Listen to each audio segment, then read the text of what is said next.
नमस्कार, Nanak classes YouTube channel में आपका स्वागत है।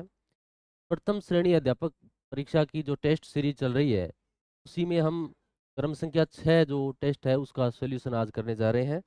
तो आज हम उसका देखते हैं पहला प्रश्न क्या कहता है। प्रश्न संख्या 1, इंडिया विंस फ्रीडम किनकी मुख्य रचना है? इंडिया विंस फ्रीडम किनकी मुख्य रचना है?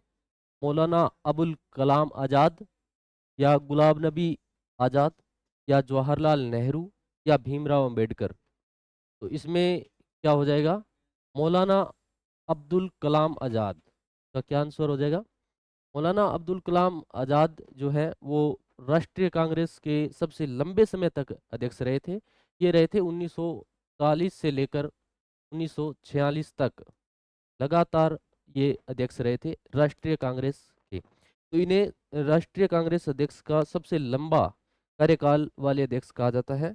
और इनके बारे में और अन्य तथ्य अब हम देखते हैं। इनका जन्म 11 नवंबर 1888 मक्का सऊदी अरब में हुआ था। हालांकि फर्स्ट ग्रेड के अंदर इन जो हमारे जो ये नेता दिए हुए हैं, इनसे जन्म से संबंधित कोई प्रश्न नहीं पूछा जाता, लेकिन कोई इनका विशेष मक्का सऊदी अरब में होने के कारण इनका जन्म है तो विशेष हो जाता है। दारा सन सत्याग्रह के मुख्य नेता थे। दारा सन सत्याग्रह जो है वो 1940 से लेके और 1946 तक चला था। तो इसके ये अध्यक्ष रहे थे। 1940 से 46 तक के संक्रमणकालीन तथ- तथा उथल पुथल के दौर में भी कांग्रेस के अध्यक्ष रहे, जो सर्वाधिक लंबे समय तक रहने वाले अध्यक्ष बने। मौलाना आजाद ने 1920 में अलीगढ़ में जामिया मिलिया इस्लामिया की स्थापना की। ये बहुत महत्वपूर्ण है। जामिया मिलिया इस्लामिया की स्थापना की 1920 में। मौलाना देश के प्रथम शिक्षा मंत्री थे। ये पहले शिक्षा मंत्री थे, प्रथम शिक्षा मंत्री थे। मौलाना आजाद को ही भारतीय प्रौद्योगिकी संस्थान आईआईटी और विश्वविद्यालय अनुदान आयोग की स्थापना का श्रेय है। ये मौलाना आजाद को जाता है। प्रश्न संख्या 2 क्या कहता है? भारत का लिंकन किसे कहा जाता है? भारत का लिंकन बहुत ही महत्वपूर्ण प्रश्न है। भारत का लिंकन किसे कहा जाता है? मौलाना आजाद को, जवाहरलाल नेहरू को या भीमराव अंबेडकर को या सुभाष चंद्र बोस को? तो भारत का लिंकन किसे कहा जाता है? भारत का लिंकन मौलाना आजाद, जवाहरलाल नेहरू, भीमराव अंबेडकर या सुभाष चंद्र बोस को कहा जाता है? भीमराव अंबेडकर को। भीमराव अंबेडकर जो कि दलित समाज के उत्थान के लिए उन्होंने भरसक प्रयास किया, और संविधान के निर्माण में भीमराव अंबेडकर का जो योगदान है बहुत ही महत्वपूर्ण है। भीमराव अंबेडकर की एक पुस्तक है, गांधी एंड गांधीजम। गांधी एंड गांधीजम कई बार गांधीजम कई बार पूछ ली गई है। गांधी एंड गांधीजम। इसके अलावा भी इनकी एक और पुस्तक है। विशेष तथ्य में हम देखते हैं इनके बारे में। डॉक्टर भीमराव अंबेडकर को 1891 इनका जीवन काल 1891 से लेकर 1956 तक रहा। आधुनिक भारतीय राजनीति विचारक, दलितों के मसीहा और भारतीय संविधान के प्रमुख निर्माता के रूप में जाना जाता है। डॉक्टर अंबेडकर द्वारा रचित साहित्य, इनसे संबंधित पुस्तकें हैं वो अक्सर पूछ लेते हैं, आरपीएससी में कई बार पूछा गया है। गांधी एंड गांधीजम और इसके अलावा दी बुद्धा एंड हिज धम्मा, ये भी बहुत महत्वपूर्ण है। और एक इनकी अन्य पुस्तक है, who were the Shudras. Who were the Shudras, ये भी काफी महत्वपूर्ण पुस्तक है। आइए चलते हैं अगले प्रश्न की ओर। प्रश्न संख्या 3 क्या कहता है? भीमराव अंबेडकर के संबंध में सत्य कथन, क्या देखना है हमें?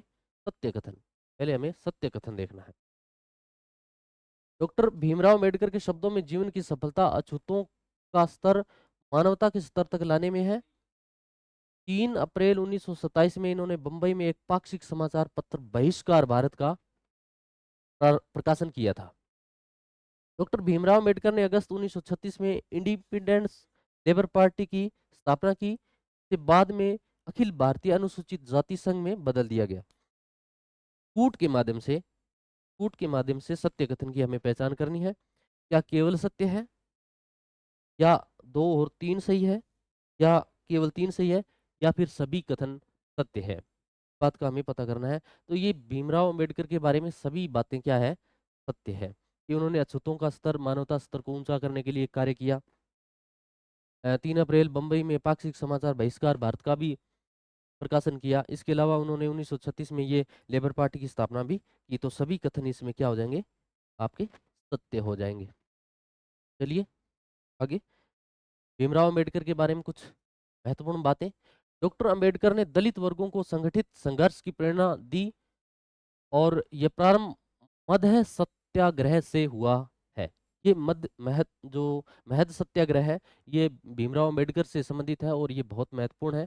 काफी इसके बारे में पूछ लिया जाता है।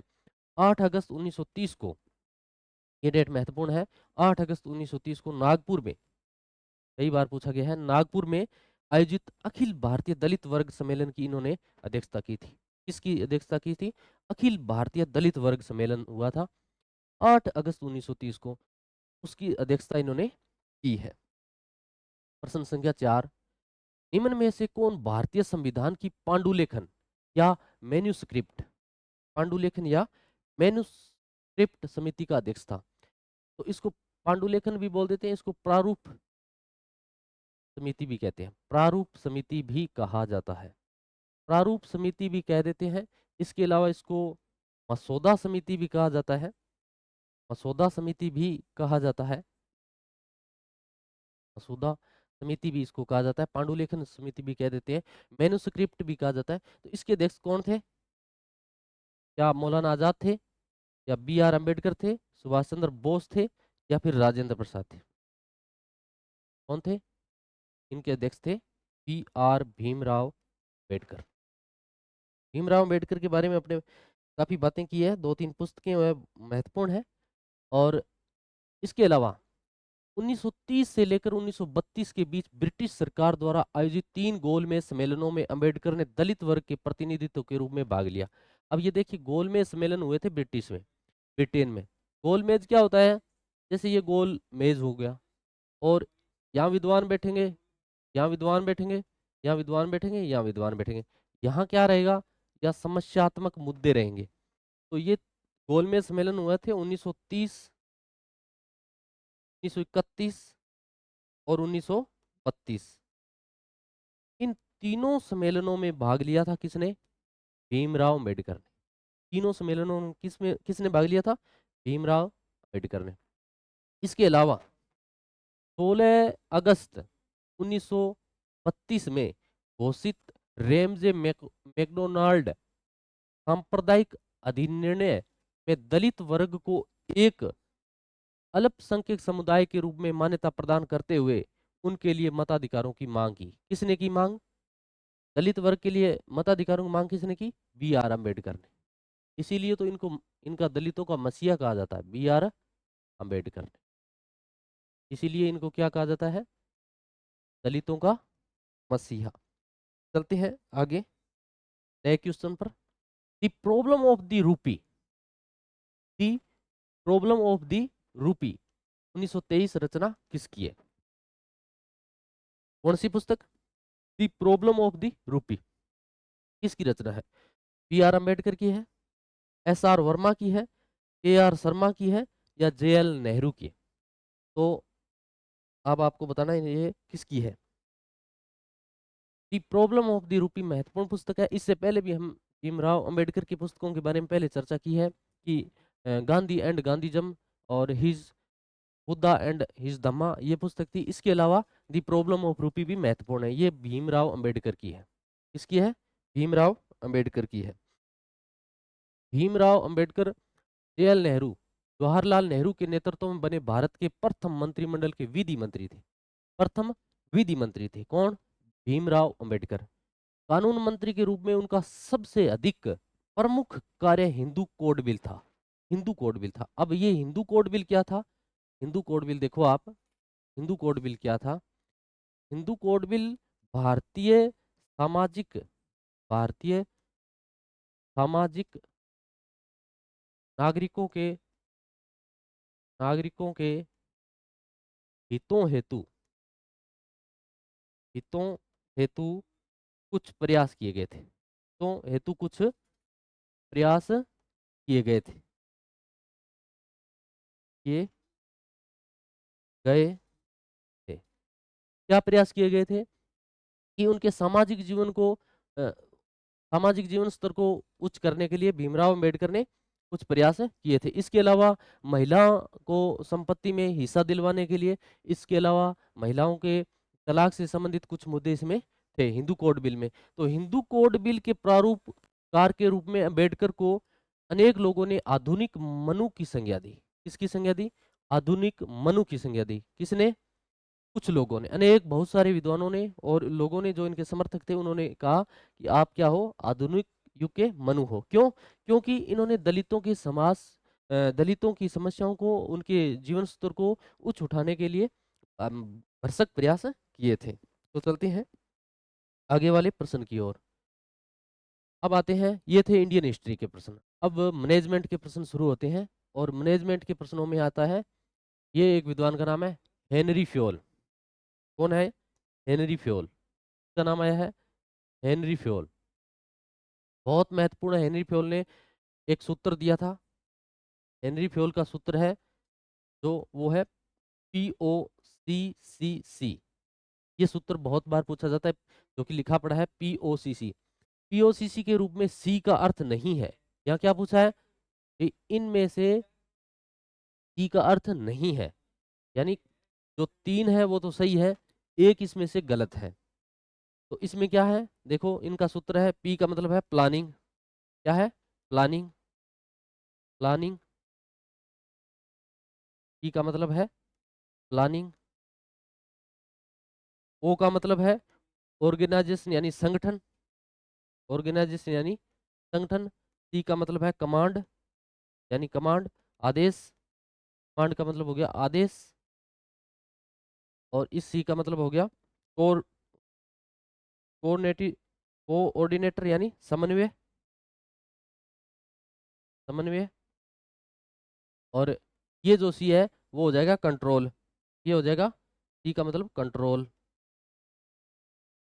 कंट्रोल यानी नियंत्रण। तो इसमें ये तीनों ही है। पहले सी का मतलब हो गया कमांड यानी आदेश। दूसरे सी का मतलब हो गया कोऑर्डिनेशन यानी समन्वय। और तीसरे सी का मतलब हो गया कंट्रोल यानी नियंत्रण। और ये जो है कॉन्टेक्ट, ये नहीं है अभी, ये इनका नहीं है। तो हमारा उत्तर क्या हो जाएगा? 4 नंबर। ये इसमें POCC के सूत्र में कॉन्टेक्ट नहीं है। ये तीनों ही है। इसके अलावा प्लानिंग और ऑर्गेनाइजेशन, ये दो और है। इन दोनों को मिला के इनका सूत्र है POCC, हेनरी फ्योल का। ये आपको ध्यान रखना है। हेनरी फ्योल द्वारा दिए गए प्रबंधकीय क्रियाओं के सूत्र में POCC इनका महत्वपूर्ण सूत्र है। इसमें आप देखो, पी का मतलब नियोजन प्लानिंग, और ऑर्गेनाइजेशन यानी संगठन, और सी का मतलब कमांड है, और ये कोऑर्डिनेशन यानी समन्वय है, और ये नियंत्रण यानी कंट्रोल। तो ये इनका सूत्र है।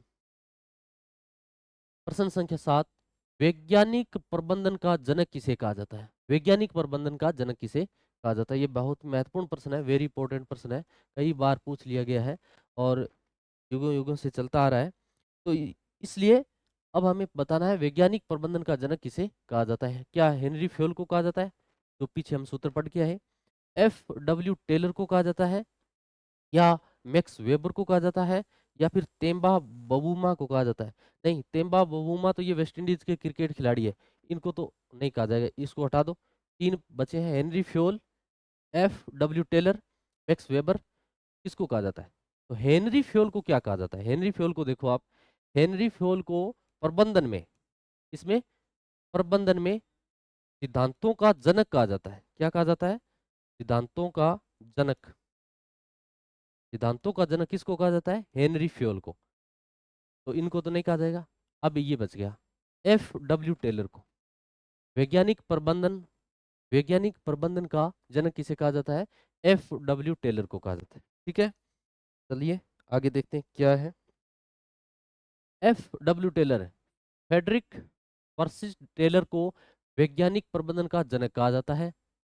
Frederick Winslow Taylor, Frederick Winslow Taylor के अनुसार यह जानने की कला कि तुम व्यक्तियों से संगठन में क्या कराना चाहते हो, तथा यह देखना कि वे सबसे उचित व सस्ते ढंग से कार्य कैसे कर सकते हैं। फेडरिक जो विंसलोट टेलर है ये क्या कहते हैं कि हम मैनेजमेंट में जो व्यक्ति है उनसे किस प्रकार काम करवा सकते हैं और उनका जो संचार प्रणाली है या उनको कार्य की प्रणाली है उसको किस प्रकार हम करवा सकते हैं, ज़्यादा से ज़्यादा किस प्रकार उनसे काम कराया जा सकता है, ये इनका मानना है। आगे चलिए। प्रश्न संख्या 8, मानसिक क्रांति क्या है? पहले आपको ये समझ में आना चाहिए मानसिक क्रांति का संबंध किस विचारधारा से। प्रश्न तो ये पूछ रहा है कि किस विचारधारा से, लेकिन हमें ये पता हो कि मानसिक क्रांति है क्या।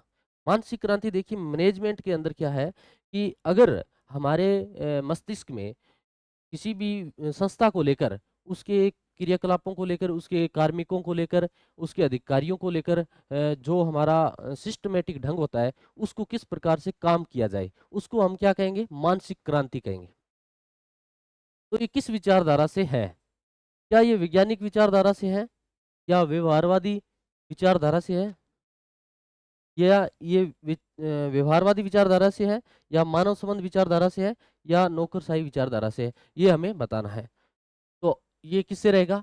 देखिए ये अलग-अलग है। व्यवहारवादी वाले ये जो है व्यवहारवाद का बात करते हैं, मानव संबंध वाले सामाजिक बात करते हैं, ये अलग है। ये इसका उत्तर हो जाएगा वैज्ञानिक प्रबंधन विचारधारा। आगे चलिए। मानसिक क्रांति से तात्पर्य क्या है? देखो आप मानसिक क्रांति से क्या तात्पर्य है? मानसिक क्रांति से तात्पर्य है कि संगठन में कार्मिकों और मालिकों के परंपरागत दृष्टिकोण जो उनके बीच में दृष्टिकोण बन गया है, एक दूसरे को लेकर नजरिया बन गया है, उसको क्या नजरिया बनता है। देखिए एक संस्था का मालिक तो ये चाहता है कि कार्मिकों को ज्यादा से ज्यादा काम में लिया जाए, कार्मिकों से ज्यादा काम करवाया जाए, और जो कार्मिक होते हैं, जो नौकर होते हैं, जो अधिकारी होते हैं, वो ये सोचते हैं कि काम कम से कम किया जाए और वेतन ज्यादा से ज्यादा लिया जाए। तो ये होता है परंपरागत दृष्टिकोण। तो ये क्या कहते हैं, जो फेडरिक जो टेलर है ये कहते हैं कि इसको हमें इस खाई को तोड़ना है। किस खाई को तोड़ना है? जो मालिक और जो कार्मिक के बीच में जो बन गया है कि काम कम, जैसे देखो ये मालिक क्या चाहते हैं, काम ज्यादा, मजदूर क्या चाहते हैं, काम कम, श्रमिक ज्यादा। तो इसको कम करने के लिए टेलर के अनुसार कार्मिकों एवं प्रबंधकों को अपनी मनोवृत्ति को बदलते हुए यह समझना होगा कि उनके पारस्परिक हित एक दूसरे के विरोधी नहीं बल्कि एक दूसरे के पूरक हैं। टेलर ने वैज्ञानिक प्रबंधन के उचित प्रयोग के लिए मानसिक क्रांति को अपरिहार्य यानी जरूरी बताया। अपरिहार्य मतलब जरूरी बताया। मानसिक क्रांति और औद्योगिक क्रांति के जीवन का रक्त है। ये किसने कहा भाई? मानसिक क्रांति औद्योगिक क्रांति के जीवन का रक्त है। टेलर ने कहा मानसिक क्रांति वैज्ञानिक प्रबंधन के आंदोलन का सार है। ये सारी बातें जो है टेलर भाई साहब से संबंधित है। आइए चलते हैं अगले प्रश्न की ओर। राजस्थान, ये जो प्रश्न है अब मैनेजमेंट के चल रहे हैं। राजस्थान राज्य पाठ्य पुस्तक मंडल, RSTB, क्या बोलेंगे इसको हम? RSTB मतलब Rajasthan state text book. Rajasthan state text book मतलब राजस्थान राज्य पाठ्य पुस्तक मंडल। इसका कार्य क्या है? प्रश्न हमसे क्या पूछ रहा है कि इसके कार्य नहीं पूछ रहा, सॉरी, उद्देश्य पूछ रहा है कि इसके उद्देश्य क्या है। उद्देश्य नहीं है। अब इसमें हमें क्या देखना है? उद्देश्य नहीं है। अब 3 तो इसमें से इसके उद्देश्य हैं किसके? RSTB के, और एक नहीं है।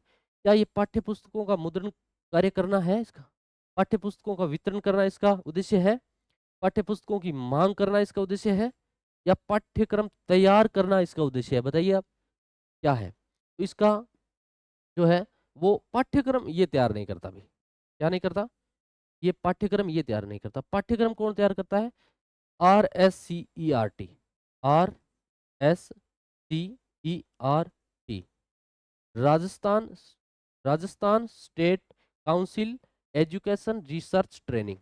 RSCERT पाठ्यक्रम कौन तैयार करेगी? RSCERT, जिसकी स्थापना कब हुई? 11 नवंबर 1978 को। कब हुई? 11 नवंबर 1978 को। इसका मुख्यालय कहाँ है? उदयपुर में।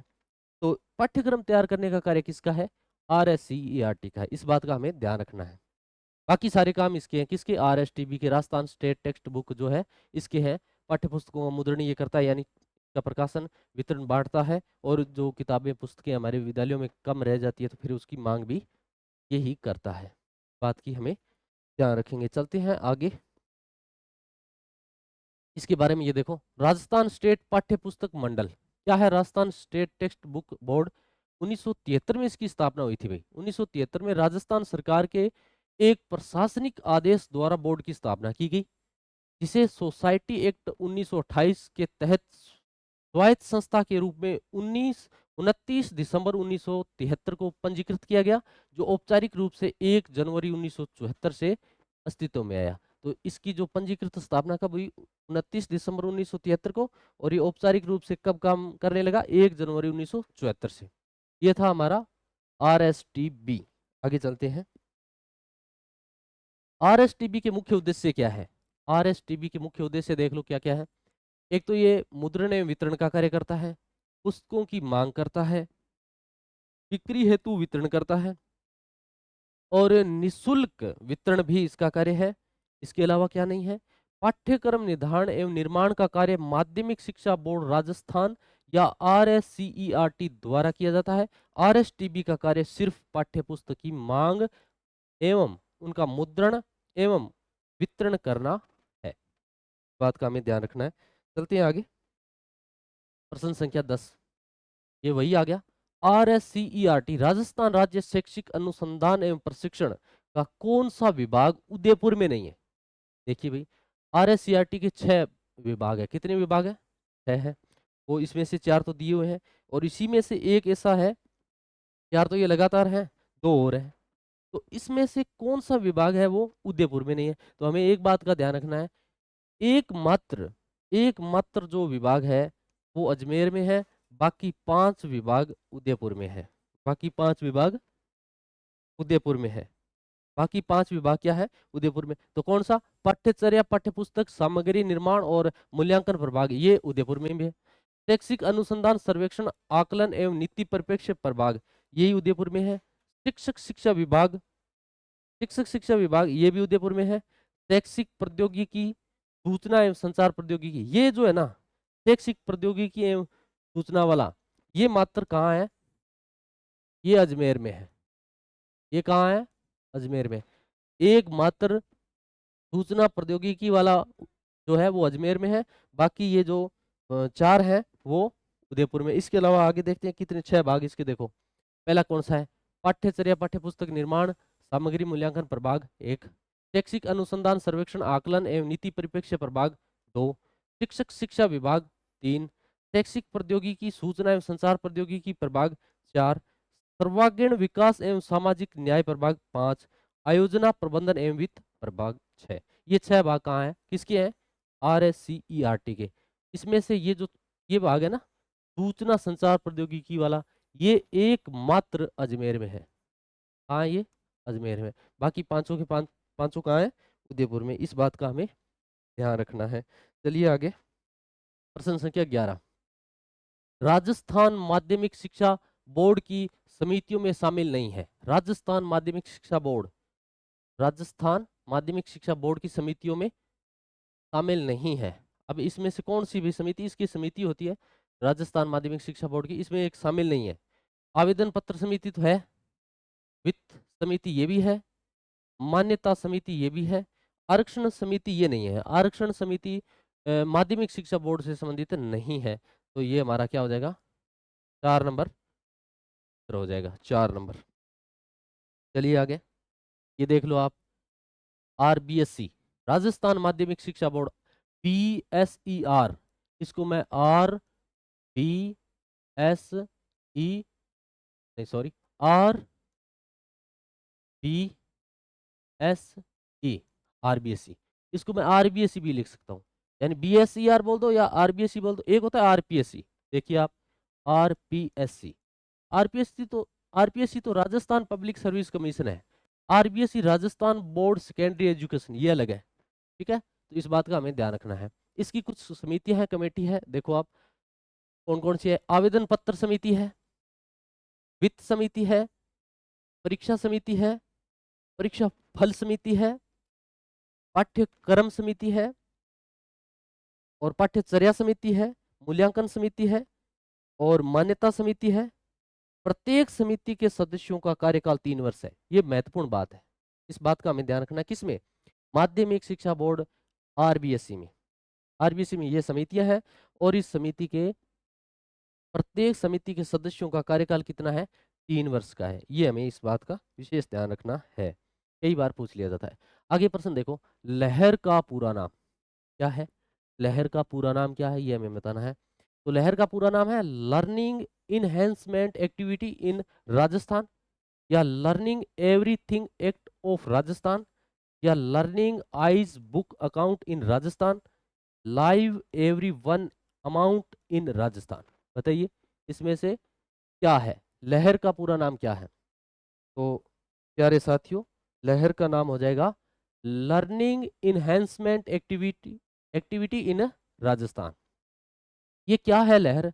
लहर कक्षा 1 से लेके कक्षा 5 तक गतिविधि आधारित कार्यक्रम है। 1 से लेके 5 तक गतिविधि आधारित कार्यक्रम है। इसमें वहाँ के बड़े हॉल में, बड़े रूम में गतिविधि आधारित चार्ट बोर्ड आदि बने होते हैं। उसके बारे में अभी देख लो क्या क्या होते हैं इसमें। इसमें देखो, लहर शिक्षण प्रक्रिया विद्यार्थी शिक्षण के केंद्र में होता है। विद्यार्थी, ये देखो जैसे ये शिक्षण है और इसके केंद्र में यहाँ विद्यार्थी होगा, इसके चारों तरफ गतिविधि आधारित शिक्षण सहायक सामग्रियां होंगी तथा स्वयं बच्चों को प्रत्येक गतिविधि करना होता है। बच्चे को खुद सभी गतिविधियों से होकर गुजरना होता है, इसलिए इसको बोलते हैं हम लहर, और ये गतिविधि आधारित कार्यक्रम है। लहर कार्यक्रम के प्रमुख घटक कौन कौन से हैं? लेडर चार्ट है, माइलस्टोन है, गतिविधि कार्ड है, फ्लैश कार्ड है, समूह कार्ड है, लोगो गतिविधि है, मौसम चार्ट भी होता है इसमें आदि। तो ये सारे चार्ट इसमें लहर कार्यक्रम में होते हैं। चलिए आगे क्या है, आगे देखिए एस आई क्यू के अंतर्गत 1 से 5 के सभी कक्षाओं के लिए लहर कक्षा की स्थापना की जाती है, जिसमें उसे कक्षा से संबंधित शिक्षण सामग्री, सभी स्तर के बच्चों के लिए बैठने के लिए फर्नीचर, ग्रीन बोर्ड आदि होनी चाहिए, ताकि शिक्षण क्रिया बच्चे आनंद का अनुभव करें, यानी बोर नहीं हो। ये इस प्रकार की छोटे बच्चे होते हैं कक्षा 1 से 5 तक, तो वो बोर ना हो, उनके लिए गतिविधि आधारित सभी सहायक सामग्रियां होती है। इस बात का हमें ध्यान रखना है। चलिए आगे प्रश्न क्या कहता है, निम्न में से कौन सा शिक्षा का अधिकार कानून एक्ट 2009 के संदर्भ में सही नहीं है? क्या पूछ रहा है? सही नहीं है। कौन सा? ये RT act, RT RT act 2009। क्या आपको देखना है? आरटी एक्ट 2009 में से कौन सा जो तथ्य है वो सही नहीं है, ये हमें देखना है। देखिए, भाग बोल दो या धारा बोल दो, बात एक ही है, ठीक है। भाग या धारा। 21, वैसे तो ये देखिए 7 अध्याय है इसके, वहां हमें थोड़ा ध्यान रखना होगा। ये जो है इसके 7 तो अध्याय है, 7 अध्याय है, और 39 धारा है। अब इसको धारा बोल दो, कई बार एग्जामिनर फंसाने के लिए भाग या धारा लिख देता है। और एक अनुसूची है, क्या है? एक अनुसूची है, इस बात का भी हमें ध्यान रखना है। तो भाग या धारा 21 में क्या है? विद्यालय प्रबंधन समिति है, बिल्कुल सही है। भाग 28 में क्या है? शिक्षकों को निजी ट्यूशन को निषिद्ध करता है। भाई ये जो सरकारी टीचर लग जाते हैं उसके बाद अगर ट्यूशन कराते हैं तो उसको ये क्या करता है? निषिद्ध करता है। कौन सी? भाग 28, विद्यालय टाइम में। और ये भाग 17 बच्चों की दंड से रक्षा करता है। भाग 17 क्या करता है? बच्चों को, यानी मारपीट आदि वगैरह हम नहीं कर सकते इसमें। भाग 25 में क्या है? प्रति व्यक्ति शुल्क संग्रह को निषेध करता है, ये गलत है भाई, इसमें ऐसा नहीं है। 25 में क्या है? भाग जो या धारा 25 है ना, इसमें क्या है? धारा 25 में है शिक्षक और छात्र, शिक्षक और छात्र का अनुपात दिया है। इसमें क्या दिया है? शिक्षक और छात्र का अनुपात किस में है? वो है धारा 25 में। चलिए देखिए आगे, भाग 25 या धारा 25 में छात्र शिक्षक अनुपात है। क्या है? छात्र शिक्षक अनुपात। प्रबंधकीय ग्रिड सिद्धांत में ब्लैक व माउंटेन में कितने प्रकार की नेतृत्व शैलियां हैं? इसमें किसमें क्या पूछ रहे हैं? प्रबंधकीय ग्रिड सिद्धांत में ब्लैक व माउंटेन ने कितने प्रकार की नेतृत्व शैलियां बताई है? विद्वान का नाम है ब्लैक एंड माउंटेन, उन्होंने कितने प्रकार की नेतृत्व शैलियां बताई है? तो नेतृत्व शैलियां बताई है 5। कितनी बताई है? 5। कौन कौन सी है वो देख लेते हैं। काम चलाऊ नेतृत्व शैली, कंट्री क्लब नेतृत्व शैली, निरंकुश कार्य नेतृत्व शैली, टीम नेतृत्व शैली, और मध्य मार्गी नेतृत्व शैली। ये महत्वपूर्ण शैलियां हैं। तो किसने दी है? ये दी है भाई माउंटेन। ये करंट आ गया अभी, इंडियन करंट आ गया, शिव सर कराएंगे, लेकिन हल्के हल्के थोड़े देख लेते हैं। चलो, इसरो प्रमुख ने खुफिया जानकारी लेनी है अभी। खुफिया जानकारी एकत्र करने के लिए अगले 5 साल में कितने उपग्रह प्रक्षेपित करने का लक्ष्य रखा है? प्रक्षेपण का अर्थ होता है फेंकना। प्रक्षेपण का अर्थ क्या होता है? प्रक्षेपण का अर्थ क्या होता है? फेंकना। ये मनोविज्ञान का अर्थ है, लेकिन यहाँ क्या है? यहाँ हम आरोपित करेंगे। उपग्रह को प्रक्षेपित करने का लक्ष्य रखा है कितने? 20, 26, 35 या 50? तो ये खुफिया जानकारी लेनी है, इसलिए कम से कम क्या होनी चाहिए? 50, 50 तो होने ही चाहिए। आगे देखिए, भारतीय अंतरिक्ष अनुसंधान संगठन इसरो के अगले 5 वर्ष में महत्वपूर्ण स्थानिक खुफिया जानकारी एकत्र करने के लिए 50 उपग्रह, कितने? 50 उपग्रह प्रक्षेपित करेगा। भारतीय प्रौद्योगिकी संस्थान बॉम्बे द्वारा आयोजित वार्षिक टेक फेस्ट इसरो प्रमुख सोमनाथ ने कहा कि विभिन्न कक्षाओं के उपग्रहों के कई स्तर स्थापित किए जाएंगे, जो हजारों किलोमीटर के दायरे में विभिन्न गतिविधियों का पता लगाने में सक्षम होंगे। ठीक है सर।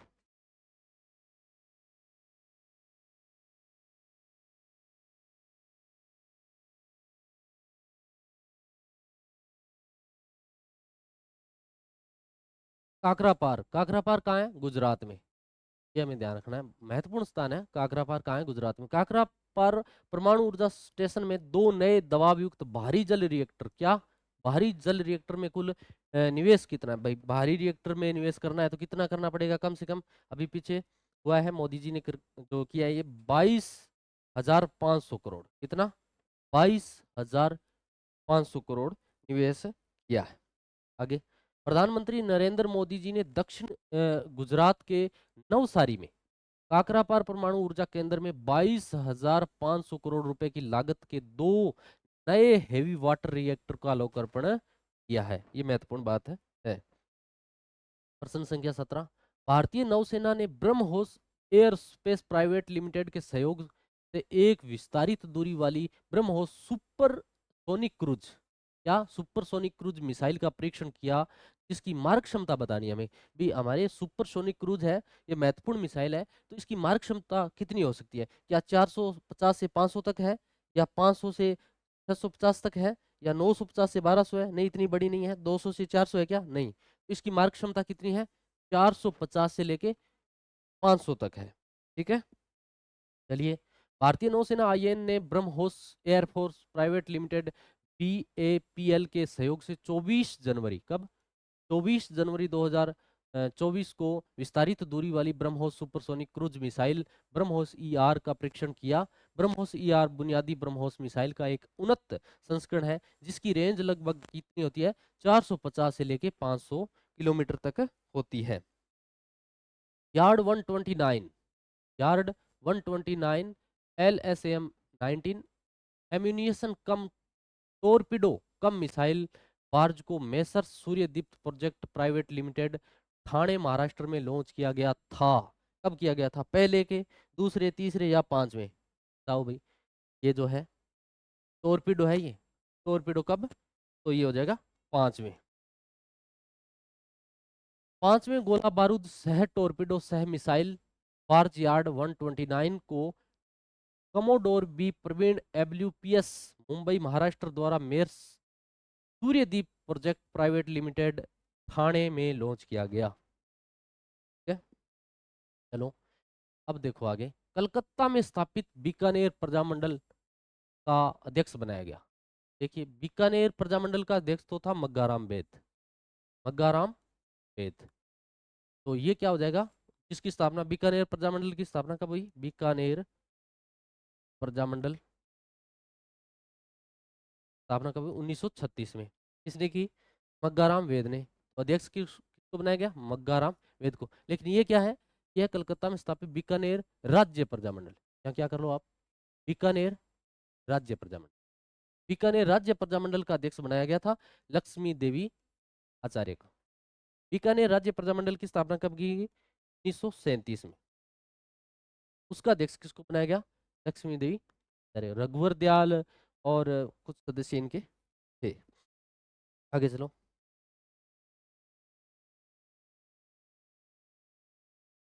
संपूर्ण उत्तरी भारत में प्रथम उत्तरदायी राजनीतिक संस्था के रूप में बीकानेर में प्रतिनिधि सभा की स्थापना 1913 में की गई।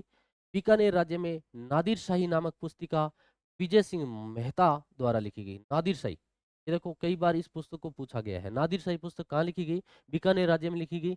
और इसके साथ साथ में किसने लिखी? तो ये विजय सिंह, तो मेहता या मोहता एक ही बात है, विजय सिंह मोहता। मोहता की हवेलियां वगैरह ये जयपुर में उधर ही है, बीकानेर, तो वहां से ये हुआ। मारवाड़ सेवा संघ का गठन किस वर्ष किया गया? हमें क्या बताना है? मारवाड़ सेवा संघ का गठन किस वर्ष किया गया? 20 में, 24 में, या 29 में, या 31 में? अगर आपसे पूछे मारवाड़ सेवा संघ का गठन कब किया गया, या मारवाड़ हितकारिणी सभा, आपसे पूछे मारवाड़ हितकारिणी सभा, हितकारिणी कारिणी सभा, इसकी स्थापना कब की गई? इसकी 1918 में। लेकिन मारवाड़ सेवा संघ का गठन कब किया गया? 1920 में। चलो, मारवाड़ हितकारिणी सभा की स्थापना 1918 में चांदमल सुराणा ने की थी। मारवाड़ जो हितकारिणी सभा की स्थापना किसने की? चांदमल सुराणा ने 18 में की। जयनारायण व्यास द्वारा मारवाड़ यूथ लीग की स्थापना 10 मई 1931 को की। कब की गई थी?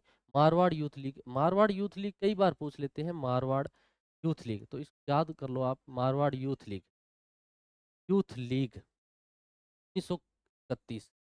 ठीक है, 1931, 10 मई 1931। देखिए लीग है ना, ये लीग है, क्या है? ये लीग है। तीन यहाँ से उठा लो, एक यहाँ से उठा लो, ये हो जाएगा 31। स्थापना 10 मई 1931 को की, मारवाड़ यूथ लीग। चलिए, जयपुर प्रजामंडल के संबंध में कौन सा कथन असत्य है? क्या देखना है? असत्य। जयपुर प्रजामंडल के संबंध में कौन सा कथन असत्य है? 1931 में जयपुर प्रजामंडल की स्थापना हुई, सत्य है। 36 से 37 जयपुर प्रजामंडल का पुनर्गठन हुआ, जमनालाल बजाज ने पुनर्गठन किया, बात बिल्कुल सत्य है। रमा देवी देश पांडे, सुमित्रा देवी, इंदिरा देवी, विद्या देवी, शारदा देवी, किला गोयल जैसी महिलाएं जयपुर प्रजामंडल से जुड़ी थी, बिल्कुल सही है।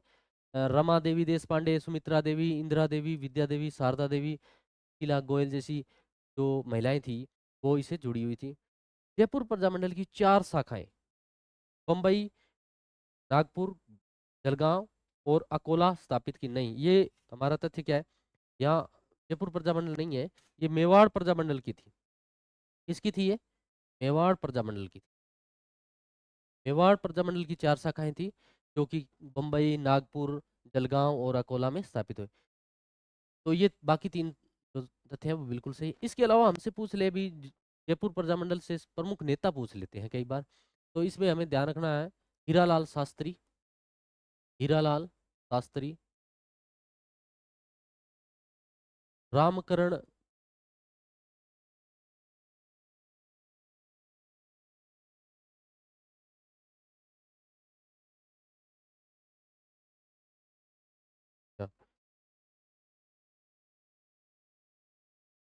हीरालाल शास्त्री, और इसके अलावा रामकरण शर्मा, दादूराम,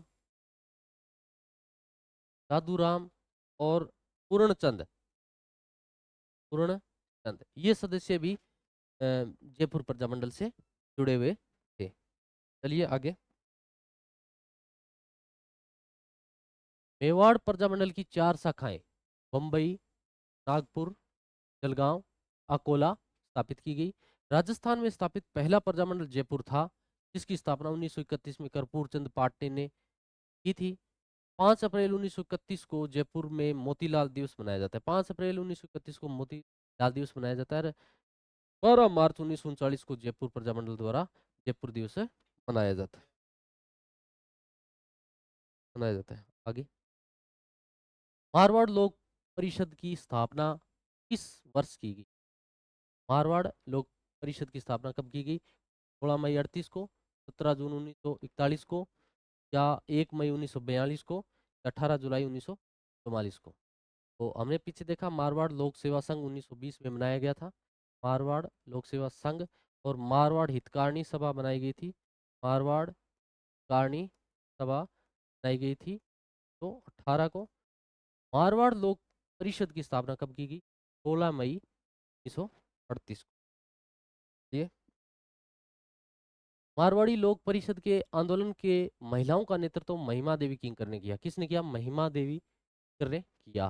मारवाड़ लोक परिषद का प्रथम अधिवेशन पुष्कर में हुआ। यह महत्वपूर्ण बात है। मारवाड़ लोक मारवाड़ राज्य लोक परिषद का प्रथम अधिवेशन कहाँ हुआ?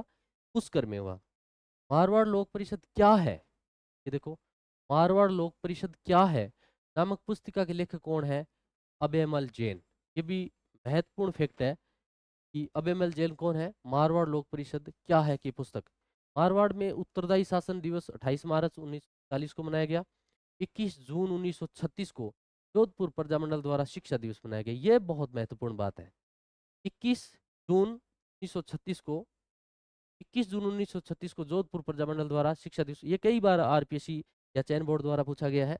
21 जून 1936 को जोधपुर प्रजामंडल द्वारा शिक्षा दिवस मनाया गया। बाल मुकुंद बिस्सा की 19 जून 1942 को भूख हड़ताल के कारण जयपुर में मृत्यु हो गई। बाल मुकुंद बिस्सा को राजस्थान का जतीन दास कहा जाता है। बाल मुकुंद बिस्सा को क्या कहा जाता है? राजस्थान का जतीन दास। क्यों? क्योंकि जतीन दास की भी भूख के कारण मृत्यु हुई थी, इसीलिए। आगे चलिए। भूपेंद्र नाथ त्रिवेदी, धूलजी भाई, मणिशंकर नागर तथा हरिदेव जोशी द्वारा बांसवाड़ा प्रजामंडल की स्थापना किस वर्ष की गई? इनके द्वारा भूपेंद्र नाथ त्रिवेदी, धूलजी भाई मणि, शंकर नागर तथा हरिदेव जोशी द्वारा बांसवाड़ा प्रजामंडल की स्थापना किस वर्ष की गई? बताओ भाई, किस वर्ष की गई? 38, 39, 42, 43, कब की गई? तो बांसवाड़ा प्रजामंडल की स्थापना कब की गई? 1943 को। बांसवाड़ा प्रजामंडल की स्थापना कब की गई? 1943 को। डूंगरपुर प्रजामंडल की स्थापना कब की गई? डूंगरपुर डूंगरपुर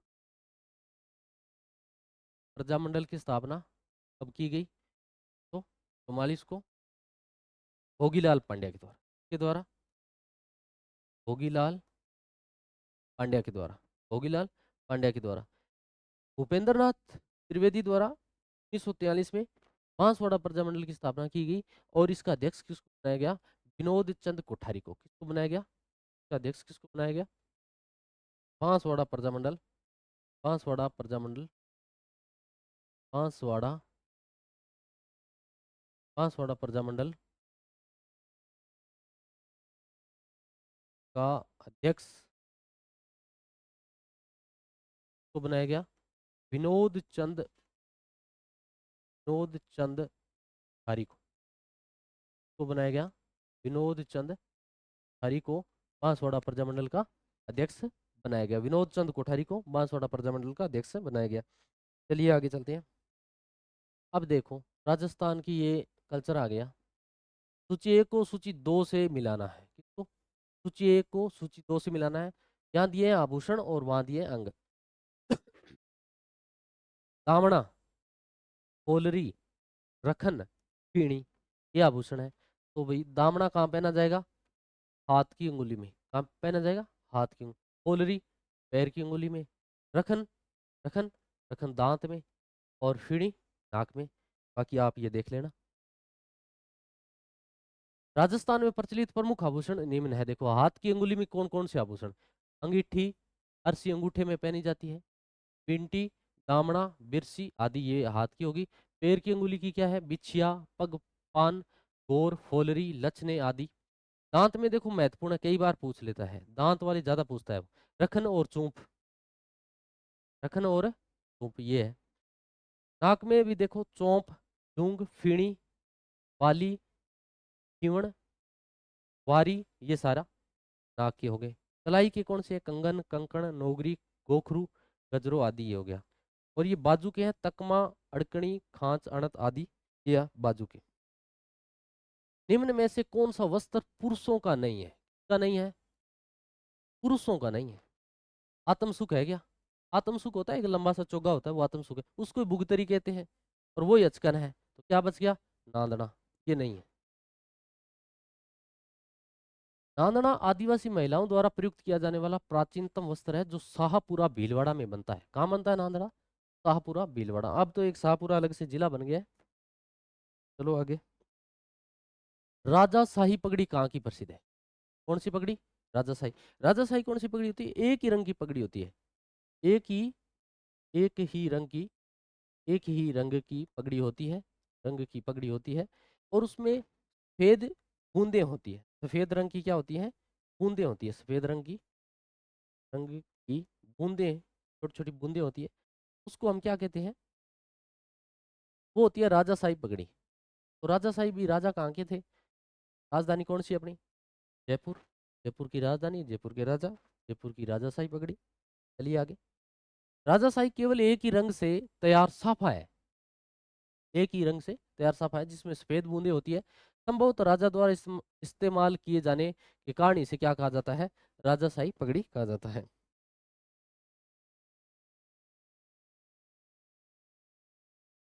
राजस्थान के किस जिले में वर्ष 2001 से 11 के दौरान सर्वाधिक जनसंख्या वृद्धि दर पाई गई? अब इसमें सर्वाधिक जनसंख्या वृद्धि दर बतानी है तो वो अपने 2011 से पढ़ते आ रहे हैं, युगों युगों से चला आ रहा है। प्रश्न बाड़मेर का है। 32.5, 32.5 की बढ़ोतरी हुई थी। और सबसे कम पूछ ले तो क्या रहा था? 10.6 रहा था। ये था अपने गंगानगर जिले का। ठीक है, चलो आगे। बाड़मेर की सर्वाधिक 32.5 तथा गंगानगर की 10.0% दशकीय वृद्धि दर रही थी। दशकीय वृद्धि दर सर्वाधिक कमी क्रमश गंगानगर जिले में ही 17.55 और 9 तथा जैसलमेर में 15.72% हुई।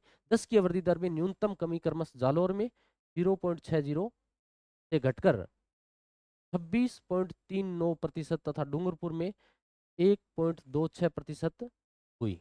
ये थे कुछ आंकड़े जनसंख्या से संबंधित। 2001 से 2011 की अवधि के दौरान गंगानगर जिले की जनसंख्या वृद्धि दर है। गंगानगर जिले के पहले हमने बात की, ये सबसे कम है। सबसे ज्यादा किसकी रही? बाड़मेर की रही। कितनी? 32.5। ये तो बाड़मेर की थी, सर्वाधिक थी। ये तो सर्वाधिक थी बाड़मेर जिले की। सर्वाधिक बाड़मेर जिला। ये न्यूनतम है, गंगानगर जिला है। ये हमारा हो जाएगा। चलो, वर्ष 2011 में निम्न में से कौन से दो जिले उनकी कुल जनसंख्या से सबसे कम अनुसूचित जनजाति प्रतिशत रखते हैं? क्या पूछ रहा है ये? 2011 में निम्न में से कौन से दो जिले उनकी कुल जनसंख्या से सबसे कम अनुसूचित जनजाति प्रतिशत रखता है? अनुसूचित जनजाति प्रतिशत पूछ रहा है सीधा सा। अनुसूचित जनजाति प्रतिशत किस में कम है? बीकानेर, नागौर में। सबसे ज्यादा टीएसपी क्षेत्र डूंगरपुर, बांसवाड़ा। न्यूनतम अनुसूचित जाति प्रतिशत वाला जिला बीकानेर है, 0.3%, एवं नागौर 0.3%। दोनों की समतुल्य है। 2001 से 2011 के दशक के दौरान राजस्थान का सर्वाधिक जनसंख्या वाला जिला, इसमें एक लोचा है, पीछे अभी रीट में आया हुआ प्रश्न था। इसमें जो अंग्रेजी का जो मेंशन होता है उसमें प्रतिशत डाल दिया उसने, उससे जयपुर और कोटा दो उत्तर थे। काफी लड़के कंफ्यूज हो गए और काफी ने जयपुर लगा दिया, काफी ने कोटा लगा दिया। इसमें देखना है थोड़ा सा, सर्वाधिक जनसंख्या पूछे ना तो जयपुर है। कितनी है? 66 लाख के लगभग है जयपुर में। 66 लाख के लगभग जनसंख्या है। अगर प्रतिशत पूछे कि सबसे ज्यादा प्रतिशत शहरी जो है वो, शहरी जनसंख्या का, तो वो किस में है? वो प्रश्न शहरी से संबंधित था। अगर आपसे पूछ ले भी शहरी जनसंख्या सबसे ज्यादा कहाँ है, तो जयपुर में है शहरी। अगर पूछ ले प्रतिशत शहरी, तो वो फिर कोटा आएगा। ठीक है, इसमें क्या है? 66 लाख के लगभग जयपुर में है, सबसे ज्यादा जयपुर में। दूसरा नंबर जोधपुर का आता है, जोधपुर 2 नंबर पर है, 36 लाख के लगभग उसमें है। सर्वाधिक जनसंख्या 2011 के 5 जिले क्रमश देख लो।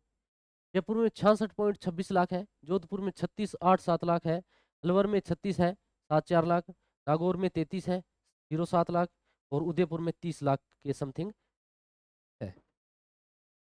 भारत में उच्चतम न्यायालय, अब कुछ पॉलिटिकल के प्रश्न आ गए। 5 प्रश्न जो है अपने पाठ्यक्रम में दिए हुए हैं पॉलिटिकल के।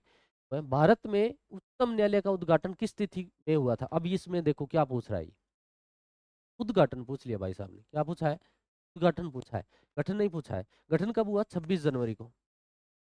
गठन तो हुआ 26 जनवरी 1950 को गठन हुआ। लेकिन ये क्या पूछ रहा है? ये पूछ रहा है उद्घाटन। उद्घाटन।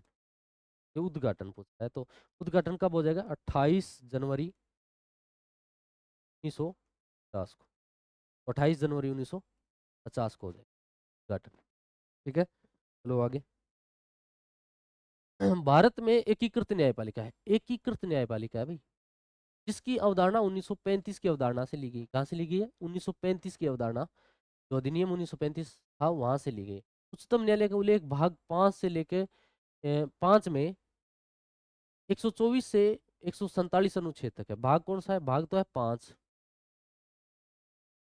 अनुच्छेद पूछे, अनुच्छेद जो है वो 124 से लेके 147 तक उच्चतम न्यायालय है। यह अंतिम अपीलीय न्यायालय है। ये लास्ट और अंतिम अपील यहाँ होती है, तो ये अंतिम अपील है। ये मूल अधिकारों का रक्षक है, संरक्षक है और अभिभावक है।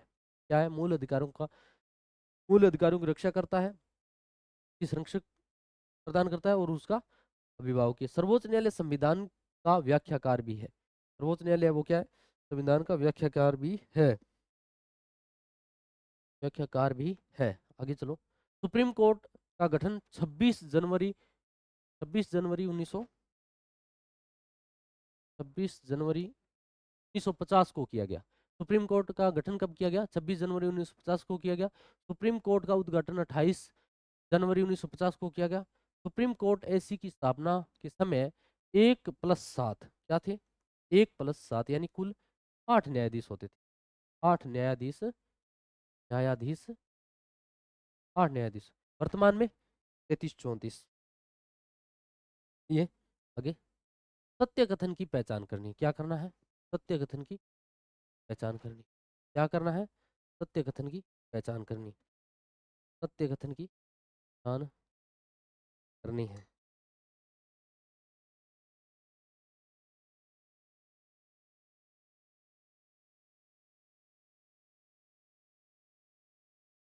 सत्य कथन की पहचान करनी है।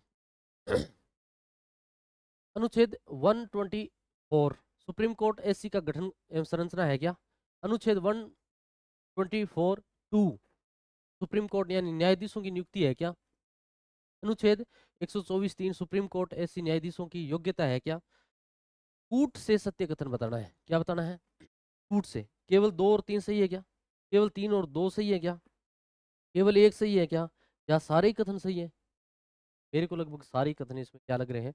बिल्कुल सही लग रहे हैं। कैसे? देखो आप, 124(1), 124(1), A1, कौन सा 1?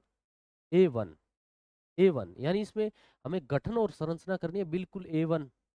गठन और संरचना कैसी करो? बिल्कुल A1 करो। A1। 2, देखो 124(2), 124(2), 2 में क्या है? हैंड टू हैंड नियुक्ति कर दो आप। क्या कर दो? हैंड टू हैंड नियुक्ति। 2, हैंड टू हैंड नियुक्ति। 3, 124(3), 3 में क्या है? 124(3) में योग्यता है, अहर्ता है। क्या है? 3 में क्या है? योग्यता है और अहर्ता है। ठीक है? तो तीनों ही सही हो गए। फिर सभी कथन क्या हो गए? तो सही हो गए, तीनों कथन सत्य हो गए। चलिए आगे। 3 में क्या है? योग्यता है। 4 में क्या है? हटाने का कारण।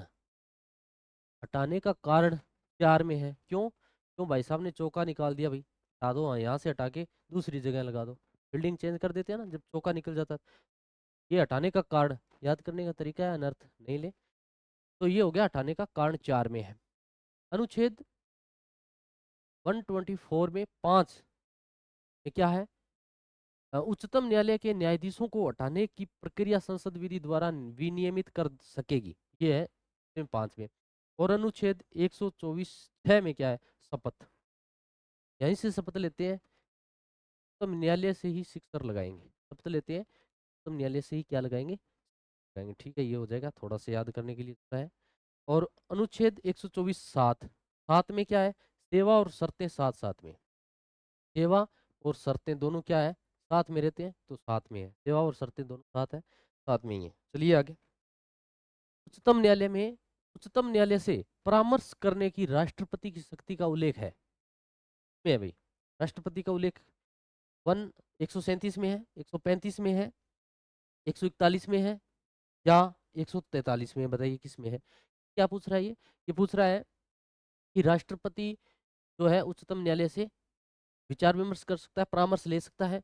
राष्ट्रपति उच्चतम न्यायालय से कितनी बार भी परामर्श ले सकता है? उच्चतम न्यायालय भी जवाब में तभी बताएगा जब वो राष्ट्रपति से परामर्श मांगेगा, इसके अलावा नहीं। ठीक है? अगर कोई मामला 1950 से पहले का है, 1950 से पहले का है, तो उच्चतम न्यायालय बाध्य है, तो सलाह देने के लिए बाध्य है, अन्यथा बाध्य नहीं है। चलिए, इसमें क्या है? तो इसमें अनुच्छेद कौन सा हो जाएगा? 143। क्या हो जाएगा? 143 हो जाएगा। चलिए आगे। अनुच्छेद 143 उच्चतम न्यायालय से परामर्श करने की राष्ट्रपति की शक्ति है। राष्ट्रपति सुप्रीम कोर्ट से परामर्श सलाह ले सकता है। सुप्रीम कोर्ट की परामर्शकारी शक्ति कनाडा से ली गई है, ये महत्वपूर्ण है। कहाँ से ली गई है? कनाडा से ली गई है। राष्ट्रपति सार्वजनिक महत्व के किसी भी विषय पर विधि या तथ्य का कोई प्रश्न उत्पन्न हुआ हो तो व्यापक महत्व के लिए सलाह ले सकता है। ठीक है, आई बात समझ में? चलिए, राष्ट्रपति के मांगने पर ही सुप्रीम कोर्ट द्वारा सलाह दी जाती है, बिना मांगे नहीं। राष्ट्रपति एक बार में कितने भी विषयों पर सुप्रीम कोर्ट से सलाह मांग सकता है, कितने भी विषयों पर मांग सकता है। यदि मामला 1950 से पूर्व का है तो राष्ट्रपति द्वारा सलाह मांगने पर सुप्रीम कोर्ट देने के लिए बाध्य है। चलिए आगे। उच्चतम न्यायालय एक अभिलेख न्यायालय है। कैसा न्यायालय है? अभिलेख न्यायालय। क्या है? अभिलेख न्यायालय। अभिलेख का मतलब क्या है कि इनका जो निर्णय होता है उसको अभिलेखित किया जाता है। क्या किया जाता है? निर्णय को क्या किया जाता है? निर्णय को क्या किया जाता है? अभिलेखित किया जाता है। निर्णय को अभिलेखित किया जाता है, रिकॉर्ड किया जाता है, अभिलेखित किया जाता है, रिकॉर्ड किया जाता है। क्यों? क्यों? क्यों? क्यों किया जाता है इसको? निर्णय को अभिलेखित किया जाता है, लिखित किया जाता है, रिकॉर्ड किया जाता है। क्यों किया जाता है? क्योंकि उच्च न्यायालय में, इनके अधीनस्थ न्यायालयों में जो वो इनका फैसला होता है वो हमें उच्च से अधीनस्थ न्यायालयों के लिए उपयोगी होता है। अधीनस्थ न्यायालय उसमें काम में ले सकते हैं प्रकार से। में ये 129 में 129 में। चलिए, उच्चतम न्यायालय एक अभिलेख न्यायालय है। यहाँ अभिलेख न्यायालय से तात्पर्य है उच्चतम न्यायालय निर्णय रिकॉर्ड के रूप में रखे जाते हैं ताकि वह अधीनस्थ न्यायालयों के काम आ सके। अर्थात इसके सभी निर्णयों को साक्ष्यात्मक मूल्य होता है, साक्ष्यात्मक मूल्य होता है, रिकॉर्ड रखा जाता है ताकि इनके जो अधीनस्थ न्यायालय होते हैं वो फैसले उनके काम आ सके। चलिए, इस पर किसी भी न्यायालय में प्रश्न चिन्ह नहीं लगाया जा सकता। उच्चतम न्यायालय के आदेशों की अवमानना करने पर दंड 6 माह की सजा या 2,000 रुपए का जुर्माना या दोनों दिया जा सकता है। काफी बड़ी है, 6 माह की सजा और 2,000 रुपए का जुर्माना दोनों दिए जा सकते हैं। उच्च न्यायालय भी एक अभिलेख न्यायालय है अनुच्छेद 215 में। अनुच्छेद 215 में न्यायालय भी है, वो भी एक अभिलेख न्यायालय है। चलिए, उच्चतम न्यायालय के वर्तमान कानूनों के अंतर्गत संघीय न्यायालय यानी फेडरल कोर्ट की शक्तियां क्षेत्राधिकार का प्रावधान है। अनुच्छेद 125 में, 127 में, 130 में या 135 में है भाई। ये देखो, हमारे जो फर्स्ट ग्रेड के पाठ्यक्रम में स्पेशल दिया गया है। क्या दिया गया है? उच्चतम न्यायालय के क्षेत्राधिकार, उच्चतम न्यायालय के क्षेत्राधिकार, शक्तियों के क्षेत्राधिकार। इसलिए ये महत्वपूर्ण हो जाता है, इसलिए क्या हो जाता है? महत्वपूर्ण हो जाता है। 135 में क्या है? उच्चतम न्यायालय के शक्तियां क्षेत्राधिकार का प्रावधान किया गया है, इसलिए महत्वपूर्ण हो जाता है। चलिए, अनुच्छेद 125 न्यायाधीशों के वेतन भत्ते, ये महत्वपूर्ण है। देखिए, हमारे 25 है वेतन भत्ते है इसमें। 125 25, ये क्या आ गया बीच में?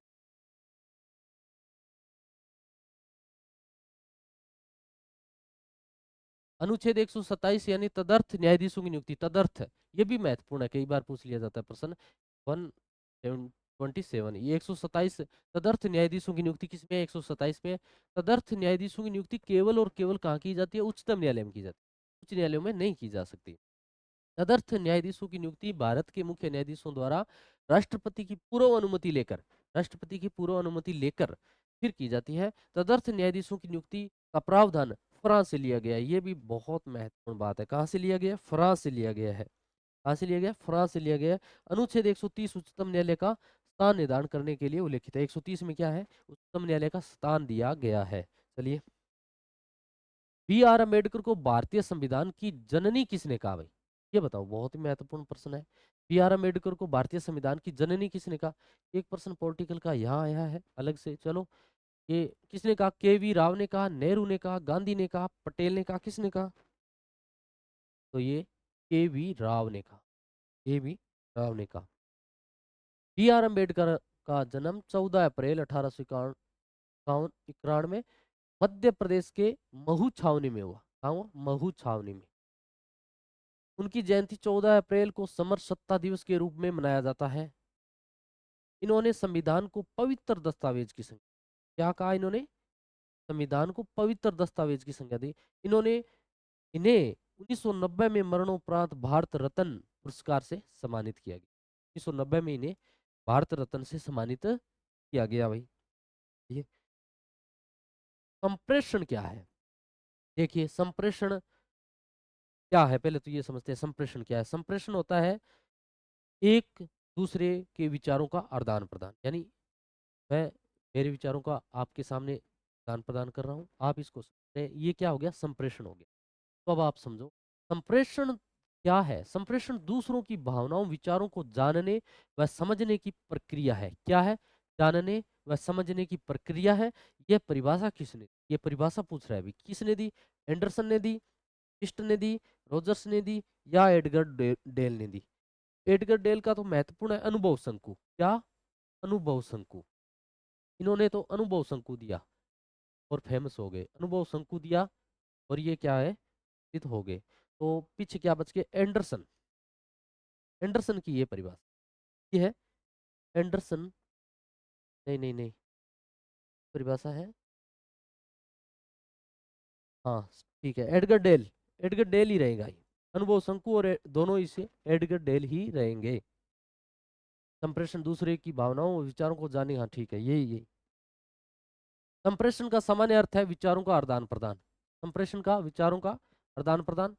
शिष्ट के शब्दों में ऐसा कोई भी व्यवहार जिससे किसी अर्थ का आदान प्रदान हो सकता है, वो क्या है? संप्रेषण है। रोजर्स के शब्दों में संप्रेषण की क्या परिभाषा है? देखो आप, संप्रेषण एक ऐसी प्रक्रिया है जिसके द्वारा व्यक्ति आपस में सूचनाओं को आदान प्रदान करता है।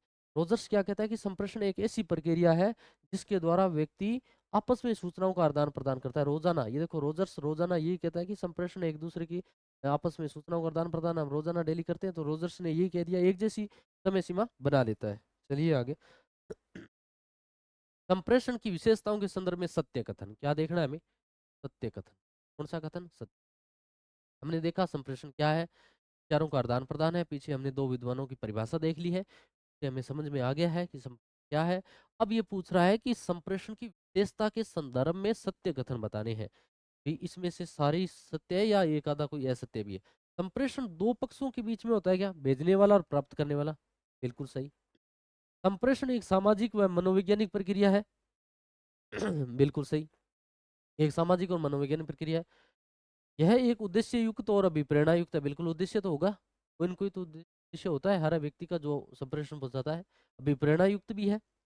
संप्रेषण में अंतःक्रिया व पृष्ठ पोषण भी होता है। बिल्कुल, अंतःक्रिया तो होगी आपस में, पृष्ठ पोषण कोई आएगा ही नहीं। जैसे मैं अभी यहाँ से बोल रहा हूँ, सामने से कोई पृष्ठ पोषण आए नहीं, तो उसका मतलब नहीं होता, फिर यह संप्रेषण नहीं होगा।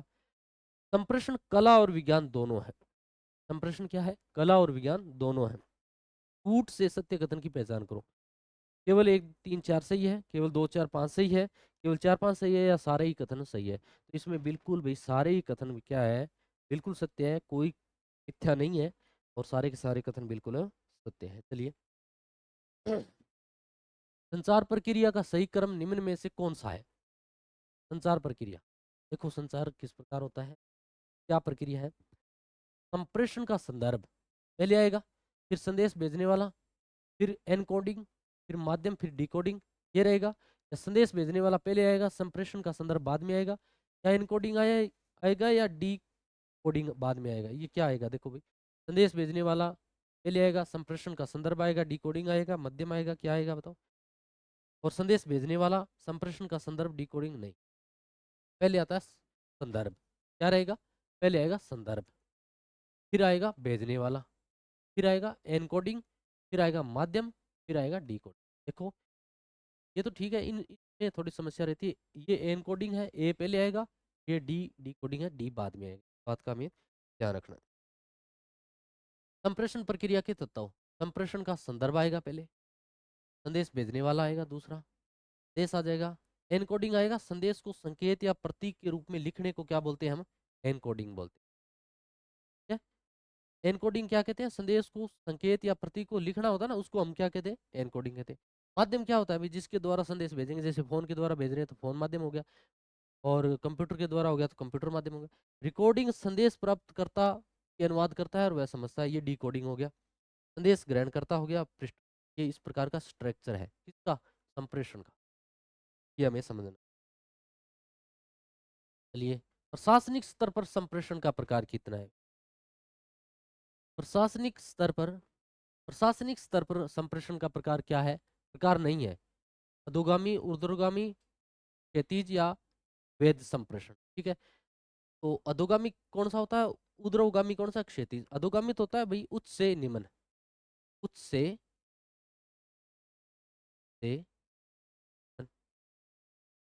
से निम्न। ऊर्ध्वगामी कौन सा होता है, निम्न से,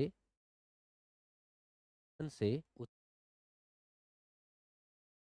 निम्न से उच्च। क्षैतिज होता है समांतर, ओरिजेंटल बोलते हैं। तो ये नहीं होगा, हमारा उत्तर क्या हो जाएगा,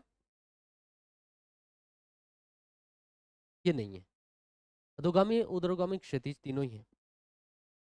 देखो, अधोगामी डाउन, डाउन अप, उच्च स्तर से निम्न स्तर, और ऊर्ध्वगामी अप वर्ड या निम्न से उच्च, क्षैतिज यानी हॉरिजेंटल बराबर वालों के बीच में किया जाता है। ये आगे चलते हैं। असुमेलित, ये कुछ संगठन है, कुछ सिद्धांत है। अग्रिम संगठन का सिद्धांत किसका है, आस्पेल का है। अनुभव संघ को हमने बात कर ली, किसका है, एडगर डेल का है। और आगमन प्रतिमान सिद्धांत किसका है, हिल्ड ताबा का है क्या। सहकारी अधिगम जेरोम ब्रूनर का है क्या, ये हमें पता नहीं। बताओ भाई, असुमिलित देखना है हमें, क्या देखना है, असुमिलित। जेरोम ब्रूनर ने ये नहीं दिया था। जेरोम ब्रूनर तो क्या है, एक मनोवैज्ञानिक है। तो सहकारी अधिगम ने दिया है, सहकारी अधिगम क्या था, जॉनसन, जॉनसन और स्मिथ ने, जॉनसन और स्मिथ ने दिया था। जॉनसन और स्मिथ ने क्या दिया था, सहकारी अधिगम क्या होता है। सहकारी अधिगम में देखिए क्या होता है कि समूह में पढ़ा जाता है, समूह में सीखा जाता है। 6 से 7 या 8 लड़कों का समूह होता है और वो सब गति से सीखते हैं। देखिए, सहकारी अधिगम 1991 में जॉनसन और स्मिथ द्वारा दिया गया, आपने बात कर चुके हैं। 1991 में जॉनसन और स्मिथ द्वारा सहकारी अधिगम का प्रतिपादन किया गया। अर्थ है, सहकारी अधिगम एक ऐसी व्यू रचना है जिसमें छात्रों को समूह में सहयोगात्मक रूप में सीखने के अवसर मिलते हैं, यानी समूह में सीखते हैं। ये एक समूह 6 से 8 इसमें विद्यार्थी हो सकते हैं, ज्यादा भी हो सकते हैं, 10 तक हो सकते हैं, 5 भी हो सकते हैं। संबंधित समस्या पर आपस में मिल बैठकर चर्चा करते हैं और उसका हल ढूंढते हैं। इसमें शिक्षक एक सहयोगी, मित्र तथा मार्गदर्शक की भूमिका निभाता है। शिक्षक केवल क्या करता है, एक मात्र इसका सहयोगी होता है। चलिए, सहकारी अधिगम की विशेषता के संदर्भ में सत्य कथन है। कौन सा कथन है, सत्य कथन। स्व अध्ययन, देखो बालक सभी अध्ययन करके सीखता है, इसमें स्व अध्ययन का सिद्धांत लागू होता है। सामूहिक अधिगम, समूह में मिलकर अधिगम करता है। छोटे छोटे समूह में सहयोगी वातावरण, प्रतिस्पर्धा मुक्त, चिंता रहित, परस्पर सार्थक अंतःक्रिया के साथ सूचना का आदान प्रदान करता है। स्टैंड, ये देखो भाई, स्टैंड क्या है, student team achievement division, student team achievement विधि, विधि का प्रयोग होता है, ये इसमें करता है। शिक्षक की भूमिका मार्गदर्शक और सहयोगी, ये है हमारा सहकारी अधिगम। क्या है, सहकारी अधिगम। तो ये सारी की सारी बातें क्या है, बिल्कुल सत्य, सारी की सारी बातें बिल्कुल ही क्या है, सत्य है। निम्न में से कौन प्रक्षेपित सहायक सामग्री नहीं है। प्रक्षेपित सहायक सामग्री, जिसका मतलब स्क्रीन पर यानी स्लाइड पर चित्र बनता है, जिसका स्लाइड पर चित्र बनता है, वो क्या हो जाएगी, प्रक्षेपित सहायक सामग्री हो जाएगी। क्या फिल्म, स्ट्रिप प्रोजेक्टर है, एपिडाइस्कोप है, टेलीविजन है, या कार्टून है, बताओ। फोन नहीं है पूछा है, क्या पूछा है? नहीं है। क्या पूछा है? नहीं है। फिल्म स्ट्रिप प्रोजेक्टर है क्या? एपिडाइस्कोप है क्या? टेलीविजन है क्या? कार्टून? कार्टून नहीं है। क्या नहीं है? में कार्टून नहीं है। देखिए, प्रक्षेपित सहायक सामग्री कौन कौन सी होती है? प्रक्षेपित सहायक सामग्री कौन कौन सी होती है? फिल्म व फिल्म प्रोजेक्टर है, स्लाइड व स्लाइड प्रोजेक्टर है, स्लाइड और स्लाइड प्रोजेक्टर है, ओवरहेड प्रोजेक्टर है। क्या है? ओवरहेड प्रोजेक्टर क्या होता है? अपने सर के ऊपर से जाकर जिसकी स्लाइड बनती है वो होता है ओवरहेड प्रोजेक्टर। एलईडी प्रोजेक्टर है, या फिल्म स्ट्रिप प्रोजेक्टर है, या एपिडाइस्कोप प्रोजेक्टर है, डायस्कोप है, टेलीविजन है, और डीपीएल प्रोजेक्टर। ये सारे ही हैं। ये सारे क्या है? प्रक्षेपित सहायक सामग्री है। तो इनमें क्या है, स्लाइड पर चित्र बनता है इन सभी में। चलिए, सर्वदर्शी सामग्री को वर्गीकृत करने हेतु अनुभव शंकु का प्रारूप कितना महत्वपूर्ण है? अनुभव शंकु का अभी हमने देखा था, अनुभव शंकु का कितना महत्वपूर्ण है ये। अनुभव शंकु, अनुभव शंकु का जो प्रारूप है कितना महत्वपूर्ण है? अनुभव शंकु का प्रारूप प्रतिपादित किया गया था किसके द्वारा? एंडरसन के द्वारा किया गया था, एडगर डेल के द्वारा किया गया था, या नॉर्मन क्राउड के द्वारा किया गया था, या फिर डेविस डे द्वारा किया गया था? तो नॉर्मन क्राउड के द्वारा तो साक्य विक्रमित हम पढ़ते हैं वो है, और एंडरसन का यहाँ कोई जिक्र नहीं है। अनुभव शंकु जो है कौन था? अनुभव शंकु के माध्यम से जो है वो भाई साहब ने बताया, किसने? एडगर डेल ने बताया। क्या बताया? इसमें इन्होंने स्तर बताए, जैसे प्रथम, दूसरा, तीसरा, ये बताए कि जो अनुभव है वो कितना सार्थक रहता है। अगर कोई चीज, मतलब जैसे आपको पढ़ाना है, हमें पढ़ना है मेहरानगढ़ दुर्ग, जैसे एक तो मैं यहाँ पढ़ाऊँ, उसका कितना फर्क रहेगा वो अलग है। एक अगर आप खुद जाकर उसको देखो, उसको अनुभव करो, उसको खुद को अगर आप अनुभव करते हो तो वो सबसे क्या है, श्रेष्ठ रहेगा। सबसे क्या है, श्रेष्ठ रहेगा।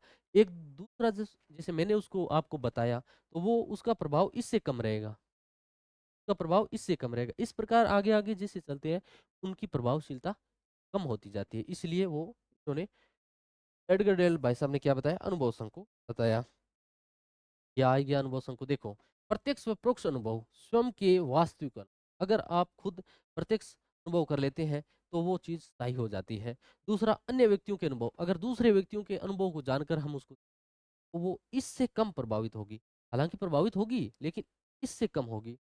नाटक, भाव भंगिमा कठपुतली के द्वारा देखेंगे तो वो उसका प्रभाव इससे कम रहेगा। प्रदर्शन अध्यापक द्वारा दिखाना, वो इससे कम रहेगा। इस प्रकार से ये शाब्दिक प्रतीक मौखिक संकेत है जो अंत में आएगा। कई बार प्रश्न इस प्रकार पूछा जाता है, सबसे ज्यादा प्रभावशाली कौन सा है? तो स्वयं का अनुभव है, और अंतिम है वो कौन सा रहता है? शाब्दिक प्रतीक मौखिक संकेत, ये जो है अंतिम रहता है। चलिए, एनसीईआरटी के सर्वदर्शी सहायक सामग्री में को कितने भागों में बांटा गया? कितने भागों में बांटा गया है? तो एनसीईआरटी की सहायक सामग्री को 6 भागों में बांटा गया। कितने भागों में बांटा गया? 6 भागों में। और वो 6 भाग कौन कौन से हैं? अक्सर इससे प्रश्न बनता है। एनसीईआरटी का 6: ग्राफिक सामग्री, डिस्प्ले बोर्ड सामग्री, त्रिआयामी सामग्री, प्रक्षेपित सामग्री, सर्वे सामग्री, और प्रक्रियात्मक सामग्री। ये जो है वो 6 आयाम है, 1, 4, 5 और 6। ये जो 6 भाग दिए एनसीईआरटी के द्वारा दिए गए हैं। इसमें देखो, प्रक्रियात्मक में क्या आता है? प्रदर्शन, अभिनय, फील्ड ट्रिप, ये प्रक्रियात्मक में। ठीक है, तो आगे चले। और हाल ही में किसके द्वारा दुनिया का पहला 3D प्रिंटेड इंजन लॉन्च किया गया है? तो ये करंट जी के आ गया। हाल ही में किसके द्वारा दुनिया का पहला 3D प्रिंटेड इंजन जो है वो लॉन्च किया गया है? Scout aerospace, space agency, NASA, Agnikul Cosmos, किसके द्वारा किया गया है? तो ये अग्निकुल जो कॉस्मोस है इसके द्वारा किया गया है। हरिकोटा में सतीश धवन अंतरिक्ष केंद्र एक और इतिहास बनाने के लिए तैयार है। चेन्नई की स्पेस टैंक स्टार्टअप अग्निकूट कॉस्मोस देश के पहले निजी लॉन्च पैड में प्रक्षेपण करने के लिए तैयार है। ये देश का दूसरा निजी रॉकेट लॉन्च होगा। इससे पहले स्काई रूट अपना रॉकेट प्रक्षेपित कर चुका है, रॉकेट प्रक्षेपित कर चुका है स्काई रूट। तो ये दूसरा होगा। इस बात का हमें क्या रखना है, ध्यान है। कौन सा संगठन, कौन सा संगठन 2024 की तीसरी तिमाही में भारत की महिला रोबोट व्योम मित्र क्या? व्योम मित्र। क्या? व्योम मित्र, ये ध्यान रखना, व्योम मित्र। व्योम मित्र भाई क्यों हुआ इसका, देखो व्योम का मतलब होता है आकाश, और मित्र यानी आकाश का मित्र। तो व्योम मित्र को मानव रहित मिशन पर निकलेगा। क्या निकलेगा? के द्वारा निकलेगा ये, इसरो के द्वारा। क्या निकलेगा? इसरो के द्वारा। देखो, भारत के अंतरिक्ष प्रयासों के लिए एक अग्रणी छलांग में भारतीय अंतरिक्ष अनुसंधान संगठन इसरो द्वारा विकसित महिला रोबोट अंतरिक्ष यात्री व्योम मित्र इस वर्ष तीसरी तिमाही में एक मानव रहित मिशन पर निकलेगा। मिशन जिसका नाम संस्कृत के शब्दों व्योम और मित्र के नाम पर रखा गया है। हाल ही में किस संगठन द्वारा मौसम संबंधी उपग्रह इनसेट 3D लॉन्च किया गया है? 3D लॉन्च किया गया, हाल ही में किस संगठन के द्वारा मौसम संबंधी उपग्रह इनसेट 3DS लॉन्च किया गया है? इसरो द्वारा, डीआरडीओ द्वारा, नासा द्वारा, या स्पेस एक्सप्रेस द्वारा? ये बताओ भैया, के द्वारा दिया गया है।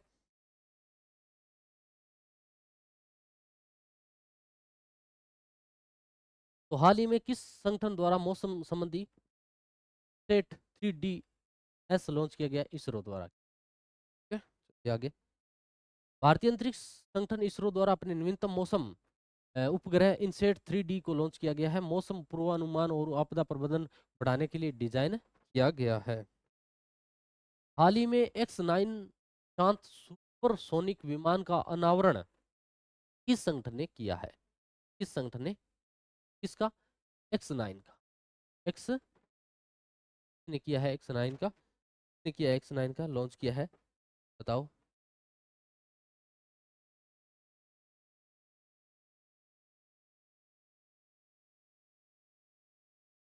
X9 सुपरसोनिक विमान, तो ये भी इसरो के द्वारा किया गया है। नासा और नासा और लॉकहीड मार्टिन ने औपचारिक रूप से एजेंसी के X59 सुपरसोनिक विमान का अनावरण किया है। इसका उत्तर क्या हो जाएगा? नासा। उत्तर क्या हो जाएगा? नासा। नासा के वेस्ट मिशन का केंद्र बिंदु है जो ध्वनि तरंगों को शांत करके भूमि पर सुपरसोनिक उड़ान की प्राथमिक चुनौतियों में एक समाधान करना चाहता है। हाल ही में हाल ही में किस संगठन ने भारतीय सेना के लिए मोबाइल ब्रिज सिस्टम स्वतर लॉन्च किया है? तो स्वतर लॉन्च किसने किया है? क्या डीआरडीओ ने किया है, इसरो ने किया है, फिक्की ने किया है, या नासा ने किया है? किसने किया है? बताइए आप, किसने किया है? यह है डीआरडीओ ने।